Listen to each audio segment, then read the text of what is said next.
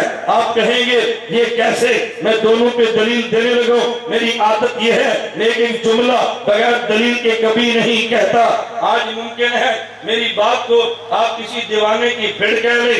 ابھی چند دن قبل میں جامع حیدریہ خیرپور میرس میں تھا، یہ 24 کی بات ہے، مولانا حیدری کے بھائی مولانا ثناء اللہ، مولانا علی شیر وہاں موجود تھے۔ میں نے ان کی موجودگی میں کہا میں آج آپ کو بھی کہتا ہوں، میں قسم اٹھا کے کہوں میں حانس نہیں ہوں، میں نے پہلے آپ سے کہا میں بغیر تکلف کے اپنی باتیں کہتا ہوں، مجھے اس سے الجھن نہیں ہے۔ تم کیا کہو گے؟ علامہ علی شیر حیدری حجت اللہ فی الارض نقر اللہ مرکزہ مجھے بند کمرے میں خدا کی قسم فرماتے جملے سوچ سوچ کے کہنا اور اس نیت سے کہنا کہ 100 سال بعد تیرے جملوں نے حجت بن جانا ہے، اس نیت سے کہنا۔ میں نے اس دن سے زبان سنبھال لی ہے، کبھی علمی دلائل میں بغیر دلیل کے مسئلہ پیش نہیں کرتا، بغیر حوالے کے گفتگو نہیں کرتا، تاکہ آنے والی نسلوں پہ یہ الزام نہ لگے دلیل کہاں ہے، حوالہ کدھر ہے، یہ بات کیسے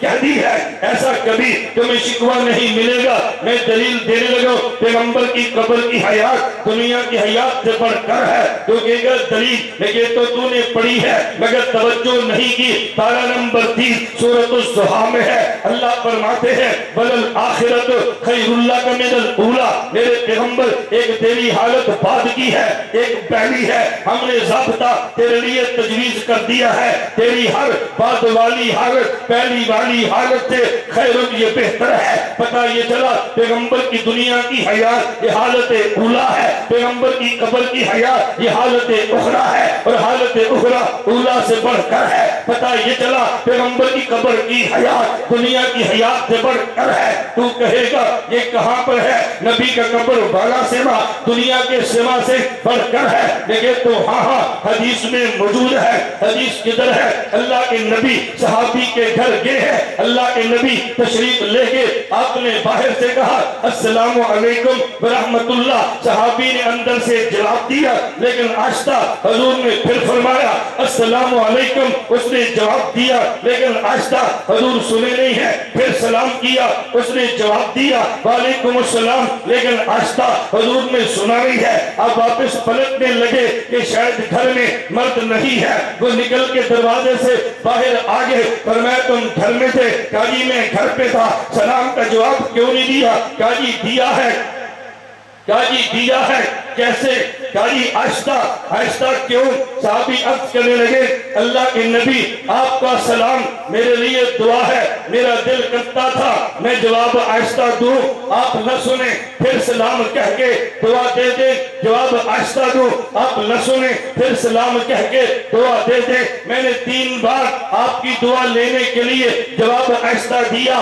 بات سمجھنا، ایک دیوار ہے، باہر پیغمبر ہے، اندر صحابی ہے، جواب آہستہ دیا، پیغمبر نے نہیں سنا۔ پتہ یہ چلا دنیا میں پیغمبر کا سما یہ ہے، درمیان میں دیوار آگے اور بندہ آہستہ بولے نہیں سنتے، یہ سما دنیا کا اور قبر کا سما۔ خدا آپ سب کو مدینہ لے جائے، آپ کی برکت سے خدا مجھے بھی مدینہ منورہ لے جائے۔ جب آپ روزے کے باہر جالی سے دیکھیں گے آپ کو قبر نظر آئے گی، یہ نہیں اصل قبر پیغمبر کی نیچے ہے، اس قبر پہ قبر ہے۔ اب بات توجہ سے سمجھنا، قبر موجود ہے، ادھر 4 دیواری ہے، اوپر پھر ایک دیوار ہے، 2 دیواریں، پھر اوپر روزہ، یہ تیسری دیوار، پھر چوتھی دیوار برزخ کی ہے۔ اللہ کے نبی نے فرمایا من صلی علیہ عند قبری سمیت ہو، جو میری قبر پہ آ کے صلاۃ و سلام پڑھے گا، سلام پڑھے، میں نبی جواب دیتا ہوں ما من احد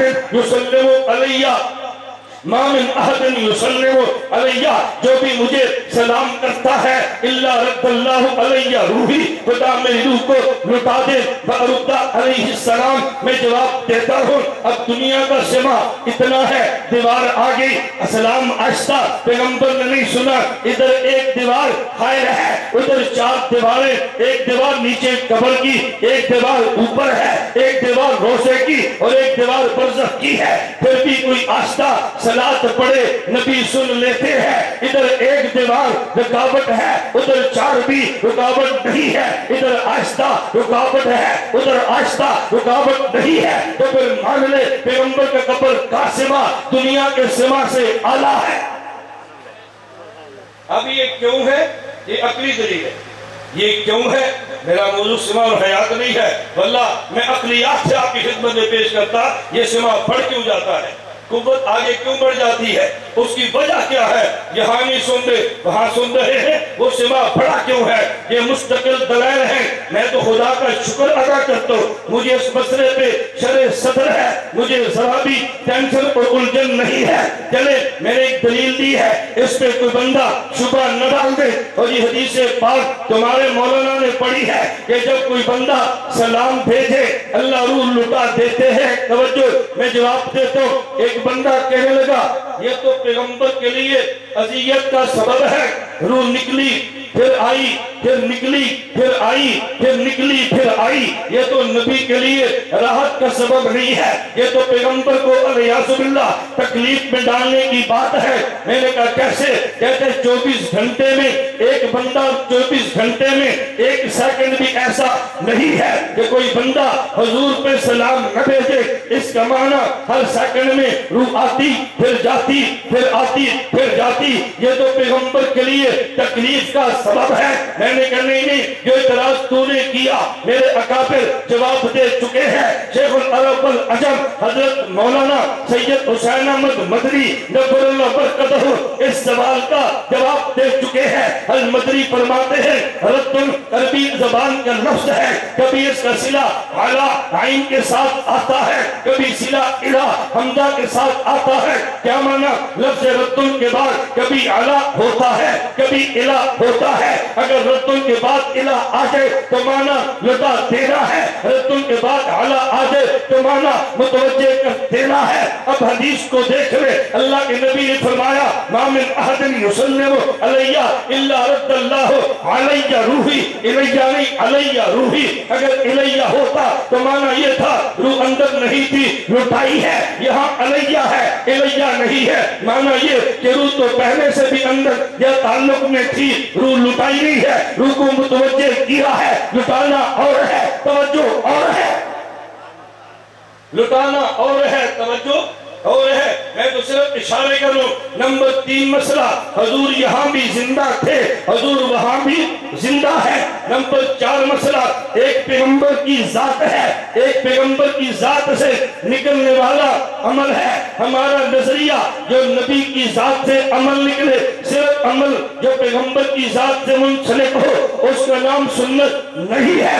سنت اس عمل کو کہتے ہیں جو اللہ کے نبی نے فرمایا، اس میں 4 شرطیں ہوں۔ نمبر 1، عمل کو عذر کی وجہ سے نہیں بطور عادت کے کیا ہو۔ نمبر 2، عمل پیغمبر نے چھوڑا نہ ہو، ہمیشہ کیا ہو۔ نمبر 3، عمل امت کے لیے ممکن بھی ہو۔ نمبر 4، عمل امت کے لیے جائز بھی ہو۔ پیغمبر نے عمل کیا پھر چھوڑا، جیسے تحویل قبلہ کا مسئلہ ہے، پیغمبر نے عمل کیا عذر کی وجہ سے کیا، جیسے کھڑے ہو کے پیشاب کرنے کا مسئلہ ہے، پیغمبر نے عمل فرمایا، امت کے لیے جائز نہیں، جیسے بیقرب نو نکاح ہے، پیغمبر نے عمل کیا، امت کے لیے ممکن نہیں، جیسے عرش پہ جانا معراج والا عمل ہے۔ تو ہر نبی کا ہر عمل سنت نہیں بنتا۔ توجہ رکھنا، اگر ہر عمل سنت بنتا، عربی زبان میں اسے السنہ نہیں سنتن بغیر الف لام کے کہتے ہیں، اور اگر مخصوص عمل ہو الف لام داخل کر کے